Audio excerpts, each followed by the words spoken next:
Magandang hapon mga ka-happy hour. Narito ang mga balita para sa MBC TV Network News Update, 3 PM edition. DOJ, Gobyerno ng Pilipinas, walang magagawa kung ipatutupad ng Interpol ang arrest warrant mula sa ICC.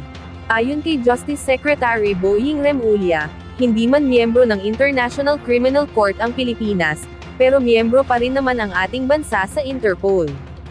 Inilalabas ng ICC ang arrest warrant, pero ibinibigay ito sa Interpol para ipatupad.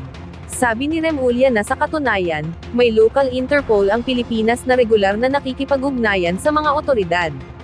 Hindi rin daw pwedeng pigilan ng pamahalaan ang local Interpol, sakaling isilbi ang warrant of arrest ng ICC laban kay dating Pangulong Rodrigo Duterte, at iba pang akusado kaugnay ng madugong war on drugs. Good news sa mga motorista. Nakaamba muli ang rollback sa presyo ng mga produktong petrolyo sa susunod na Martes. Ayon kay Assistant Director Rodel Romero ng Department of Energy Oil Industry Management Bureau, narito ang mga posibleng maging presyohan ng produktong petrolyo sa susunod na linggo.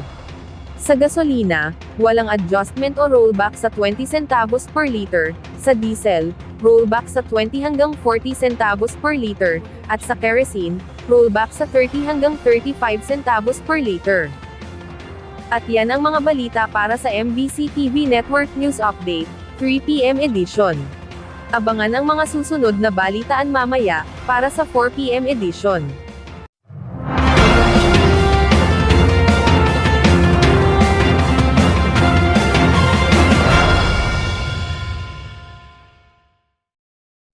Mga ka-happy hour, kung gusto mong manood ang mga balita sa MBC TV Network News Update, mag-subscribe sa aming YouTube channel, i-like ang aming Facebook page, at i-follow sa aming TikTok account.